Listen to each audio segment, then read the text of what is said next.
Julius Evola, Impérialisme païen, édition allemande. Première partie, nous, anti-européens. Second chapitre, le nouveau symbole. La libération et le renouveau sont-ils encore possibles dans ce monde crépusculaire? L'Europe est-elle aujourd'hui capable du degré de conscience nécessaire à une telle tâche? Ne nous fourvoyons pas, c'est seulement après avoir saisi l'ampleur de la tâche que nous serons capables d'agir. On doit reconnaître la réalité menaçante d'un processus spirituel destructeur, dont les racines remontent presque à la préhistoire, dont les phases culminantes coïncident avec celles que les hommes contemporains exaltent comme leurs valeurs civilisationnelles essentielles, et dont les influences se manifestent dorénavant dans tous les domaines de la pensée et de l'action. Il ne s'agit pas de compromis et d'adaptation. La force d'un nouveau Moyen-Âge est nécessaire, une révolte, intérieure aussi bien qu'extérieure, d'une pureté barbare. La philosophie, la culture, la politique du quotidien, rien de tout cela. Il ne s'agit pas de se tourner de l'autre côté de ce lit de mort. Il s'agit de finalement se réveiller et se lever. Il y a toujours, ici et là, des hommes dans lesquels vivent des souvenirs d'une ancienne noblesse, qui, en tant qu'individus, sont mal à l'aise et sentent le besoin de réagir, parfois dans tel domaine culturel, parfois dans un autre. Avant qu'il soit trop tard, ce que l'on doit porter à la connaissance de ces hommes dispersés sont les sommets au-delà de toutes les limitations et les intérêts privés qui épuisent actuellement leurs forces. Une action implacable doit garantir que leurs forces les plus pures émergent, indomptables, prêtes à balayer la sale incrustation de la rhétorique, du sentimentalisme, du moralisme et d'une hypocrite religiosité avec laquelle l'Occident a tout couvert et humanisé. Celui qui entre dans le temple, peu importe à quel point il puisse être un barbare, a le devoir inquestionnable de chasser en tant que corrupteurs tous ceux qui dans l'Europe civilisée ont réussi à monopoliser l'esprit, le bien et le mal, la science et le divin, et ont exploité leur monopole en déclarant être leurs propagateurs, alors qu'en réalité, ils ne connaissent que la matière et les mots, la peur et la superstition qui se sont superposés à la matière. À tout cela, nous devons dire, assez, pour qu'au moins quelques hommes puissent retrouver les longs chemins, le long danger, le long regard et le long silence, afin que le vent du grand large puisse à nouveau souffler, le vent de la tradition nordique primordiale, pour réveiller les ensommeillés de l'Occident. Anti-philosophie, anti-humanitarisme, anti-littérature, anti-religion, c'est la prémisse. Assez, c'est ce que l'on doit dire à l'esthétisme et à l'idéalisme. Assez à la soif de l'âme que se crée un Dieu sémitique à adorer et implorer, assez du besoin qui lie les mendiants dans une dépendance mutuelle au nom de la consistance qui manque à chacun.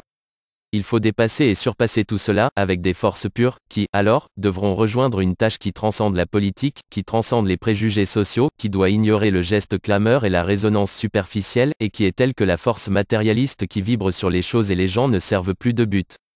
En silence, par une dure discipline, une possession de soi et un dépassement de soi, nous devons créer, à partir d'individus donnés, par un effort ardent et obstiné, une élite dans laquelle la sapience solaire puisse à nouveau vivre, cette virtus qui est inexprimable, qui s'élève des profondeurs des sens et de l'âme et qui ne s'exprime pas par des arguments et des livres mais par des actes créateurs. Nous devons réveiller une sensation renouvelée, spiritualisée et austère du monde, pas en tant que concept philosophique, mais comme quelque chose qui vibre dans notre propre sang, la sensation du monde en tant que puissance, la sensation du monde en tant que rythme, la sensation du monde en tant qu'art sacrificiel. Cette sensation créera des êtres méditerranéens forts, durs, actifs, solaires, des êtres faits de force et de force seuls, ouverts à ce sens de la liberté et de la grandeur, à ce souffle cosmique à propos duquel l'engourdi a beaucoup bégayé mais qu'il a peu perçu. Contre la science profane, démocratique et matérialiste, toujours relative et conditionnée, esclave de phénomènes et de lois incompréhensibles, sourde à la réalité la plus profonde de l'homme, nous devons réveiller, dans cette élite, la science sacrée, intérieure, secrète et créatrice, la science de l'auto-accomplissement et autodignification, la science qui conduit aux forces occultes qui gouvernent notre organisme et rejoignent les racines invisibles de la race et des choses en elles-mêmes, et qui crée une domination de ces forces, afin que, non en tant que mythe, mais comme la plus positive de toutes les réalités, les hommes naissent à nouveau, en tant qu'êtres qui n'appartiennent plus à la vie mais, maintenant, à ce qui est plus que la vie, et soient capables d'actions transcendantes. Il y aura alors des meneurs, une race de meneurs.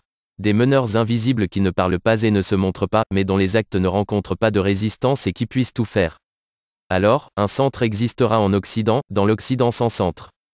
C'est une complète erreur de penser que nous pouvons parvenir à un renouveau si une hiérarchie n'est pas rétablie, c'est-à-dire, si nous ne plaçons pas une loi plus élevée, un ordre supérieur, qui puisse trouver confirmation seulement dans le domaine vivant des meneurs, au-dessus des formes inférieures, liées à la terre et à la matière, à l'homme et à l'humain. C'est également une erreur absolue de croire que l'État peut être autre chose qu'une civitas diabolis s'il ne ressuscite pas en tant qu'impérium, et c'est aussi une erreur de vouloir édifier l'impérium sur la base de facteurs économiques, militaires, industriels, ou même intellectuels ou nationalistes.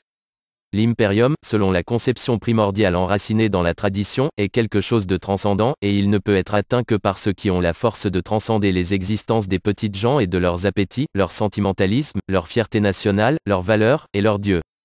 Ceux-ci, les anciens le comprirent quand, à l'apogée de leur hiérarchie, ils vénéraient des êtres dans lesquels la nature royale se combinait au sacré, dans lesquels le pouvoir temporel était imprégné de l'autorité spirituelle de nature qui n'était plus humaine, porteuse d'une force secrète et invincible de victoire et de fortune, quand une sorte de guerre sacrée était vécue dans toute guerre, quelque chose d'universel, quelque chose d'irrésistible, qui s'adressait à tout et organisait tout avec la pureté et l'inévitabilité des grandes forces de la nature. Ceux qui peuvent et veulent encore opposer une résistance comprendront-ils cela? Comprendront-ils qu'il n'y a pas d'autre alternative? Qu'il n'y a aucun autre esprit qui, sous d'autres formes et dans d'autres figures, doivent être éveillés de nouveau? Que c'est la seule condition par laquelle leur révolution puisse être plus qu'un événement contingent trivial dans une seule nation, puisse devenir un concept universel, un premier rayon de lumière dans l'épaisse brume de l'âge sombre, du Kali Yuga occidental, et le principe de la véritable restauration, du seul rétablissement possible?